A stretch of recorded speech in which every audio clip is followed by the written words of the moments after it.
Hey guys, so we are up to part 8 in our Westward Expansion reading unit. I want you today to think back about to the Erie Canal and how building that canal and the creation of the steam engine, the steamship, helped to create easier ways to transport goods from one city to another. So a lot of people were really happy about this change, but some weren't. And so they were afraid. There were some people that were afraid that people and goods would no longer pass through their city. So they decided to build a railroad that connected Baltimore, which is a city on the coast in the state of Maryland, to the Ohio River, which is kind of in the middle, and then all the way to the west coast. So they were going to build something which would be called the Transcontinental Railroad. And as you can imagine, a railroad with trains on it would be a much faster way to carry goods from one part of the country to another. Before this time, they were using horses and carriages and covered wagons to carry things from city to city. So today's story is called Working on the Transcontinental Railroad. And earlier this year, at the very beginning of second grade, we read some tall tales that told about some famous people who worked on the railroad. And one of them was John Henry. And as you might remember, John Henry was a man who worked on the railroad. He worked to help build it. And he was the man that competed against the steam shovel. And the story that we heard about him was a tall tale. So there was a little bit of truth in that story, but then there were some parts of the story that the truth was stretched out and made into a more entertaining story. You might also remember the story about Casey Jones. And Casey Jones was the man who drove the steam engine, the locomotive. So he was the one who, with his partner, was in charge of making the train go really fast. And remember, that story was also about a real man, and part of his story was true as well. Today, we're going to take a look first at some vocabulary words before we jump into our story.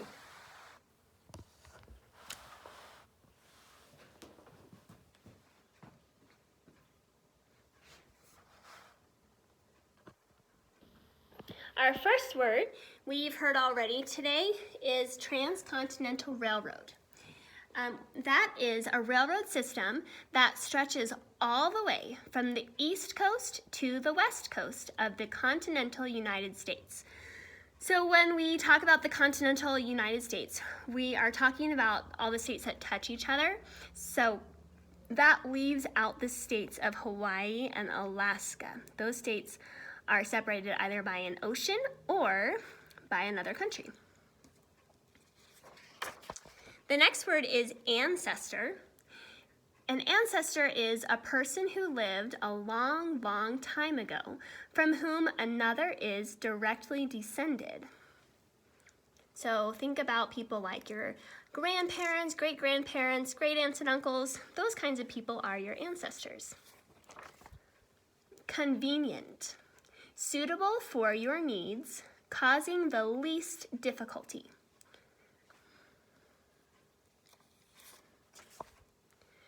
Iron horse, a nickname for the first locomotives. You might remember that term from the story we read about Casey Jones. The last word is spanned. Spanned means covered the length of something from one end to the other.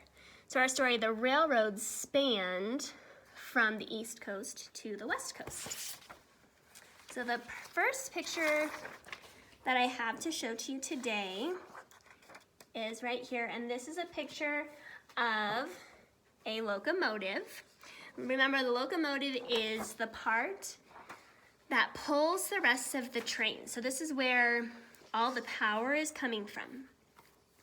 So it's the machine at the front of the train that pulls all of the other cars along the track.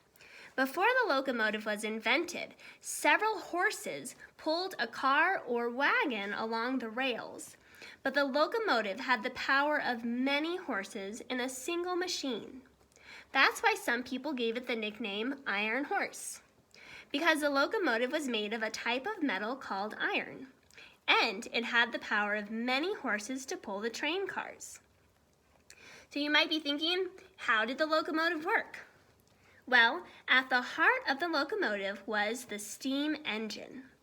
The locomotive's steam engine was similar to the steam engine used in Fulton's steamboat. A coal or wood-burning furnace produced steam, which powered the locomotive.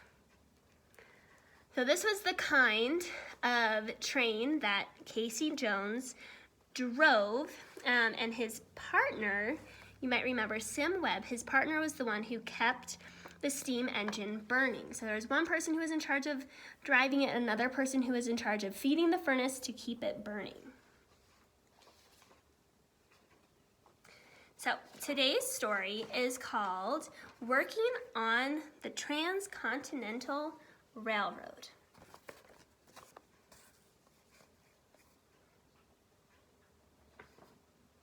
My name is Michael, and this is a photo of my great-great-great-great-great-grandfather, Ling Wei.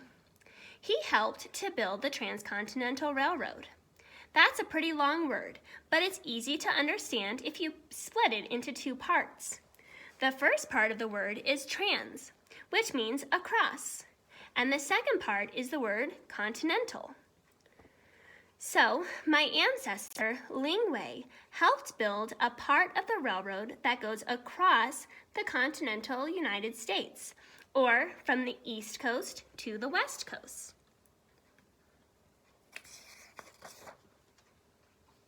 Ling Wei began working on the railroad in 1863.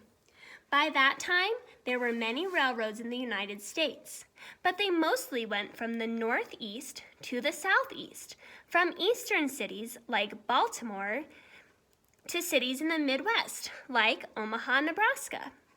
It was cheaper, more comfortable, and more convenient for people to travel by rail than to travel by canal or wagon. It was faster, too. Before the Transcontinental Railroad, people could only travel to the west by wagon or horse, or by boat on a river or canal, and the going was slow. So here in this picture, you can see all of these red lines are different railroads. So you can see there's a lot of railroads here in the east, and then a lot popped up here in the Midwest. And here's the city Omaha that they mentioned, Omaha in Nebraska, which is an important city in the Transcontinental Railroad story. I'm kind of fond of it because that's where I grew up. So I remember learning about the Transcontinental Railroads because I went to museums and I could see part of it from where I lived. Because the Iron Horse was faster, cheaper, more comfortable, and more convenient, many people thought it would be a great idea to have a railroad track that spanned the entire United States. My great-great-great-great-great-grandfather, Ling Wei, helped to lay those tracks that connected settlers in the Midwest near the Missouri River to settlers in Sacramento, California, all the way to the West Coast. How many people can say that about one of their ancestors?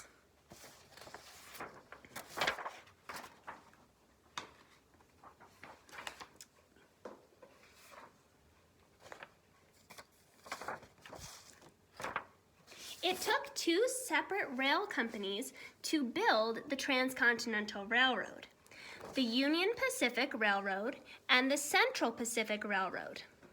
The Union Pacific Railroad Company started building from Omaha, Nebraska, and laid its tracks going west. So here you can see Omaha, and the tracks they laid were going west, so they were going towards California.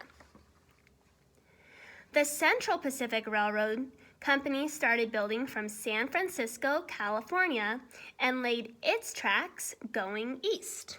So here's San Francisco, and you can see the red line is the train tracks they were building going east to the point where they met, Promontory Point. At first, the two companies were competing against each other to see who could lay the most track. The United States government paid each company for every mile of track it laid, and both companies wanted to make lots of money. In the end, the government told them that they had to work together and join their tracks. Most of the laborers, or workers, who laid the track for the Union Pacific Railroad were Irish immigrants. Immigrants are people who come from their own countries to a new country in order to settle there and maybe make a better life. So Irish immigrants would have come from the country of Ireland. My ancestor, Ling Wei, worked for the Central Pacific Railroad. Like many other Chinese immigrants during the 1800s, Ling Wei had settled in California. He and other Chinese immigrants, as well as other immigrants from all over the world, came to the United States because of the promise of gold and a better life. When people realized that the mountains of gold they had heard about were a myth, they had to find some other way to survive. So remember, a myth was a story that may have had a little bit of truth in it, and a lot of people believed it for a while, but then they found out that it wasn't true. So the myth about there being a lot of gold is they found out that there wasn't really a whole lot of gold to be found. So many Chinese immigrants worked on the western portion of the railroad, while Irish immigrants worked on the eastern section. These workers laid tracks through the mountains and across rivers and deserts in the United States. The Transcontinental Railroad took 6 years to build, and my great-great-great-great-great-grandfather, Ling Wei, kept journals for all of those years. Here's my favorite journal entry. May 10th, 1869, Promontory Point, Utah. Only 100 feet left to lay. That's what I thought of first thing this morning. After several years of hard work, long hours, and little wages, 100 feet of track is all there is left to complete the Transcontinental Railroad today.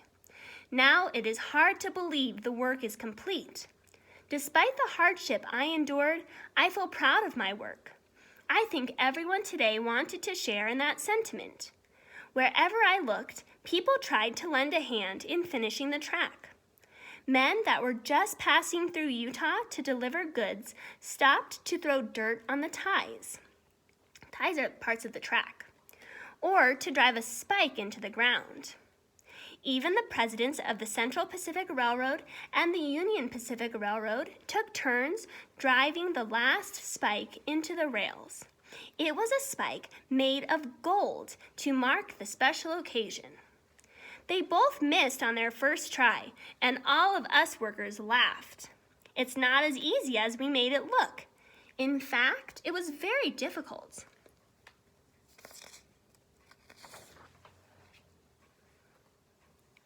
Day in and day out, we swung those heavy hammers, driving the sharp spikes that held the wooden ties together into the solid ground. We carried heavy wooden ties in the hottest weather you can imagine. The worst days by far were those spent drilling tunnels into the Sierra Nevada mountains. These tunnels had to be big enough for locomotive trains to pass through. First, the stone had to be blasted with dynamite. Then we went in and worked on shaping the tunnel. No matter how hard we worked to cut into the stone, we would only move a few inches a day. I can still remember how tired my arms felt at the end of those days. It seemed like there was no end in sight, and we'd never reach the other side of the mountain. Other days were filled with worry as we worked through land where Indian tribes were still powerful. They did not like us building through land that had been their home for many hundreds of years. I do not know how the railroad will change life for them. For settlers and their families on the West Coast, I think the Transcontinental Railroad will change lives a great deal. Trains will provide a faster and cheaper method of transportation for goods and foodstuffs.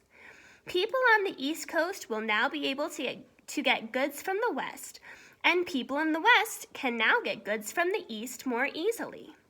Travel for people who can afford the train will be more comfortable and convenient too. Of course, many people who cannot afford train tickets will still have to use their wagons for travel. Oops. As for us workers, we felt as much excitement as we did fatigue. Remember, fatigue means tired. We set the record for laying the most miles of track in one day. On that day, we worked from sunrise to sunset and laid 10 miles of track. Today, we finally finished our work. We've built a railroad that connects the east and west coasts of the United States. One day, people will talk about all the businessmen who dreamed of this and started the Union Pacific and Central Pacific Railroad companies. I hope they talk about my fellow workers and me too, the men who built the railroad. That's the end of that story. That was a lot of hard work, 8 years to build a railroad. I think it's really great that all those men worked together and that eventually they met in the middle in Promontory, Utah, where they laid that last little bit of track. And they helped so many people out by, they created a way to travel and to move goods from one part of the country to the other.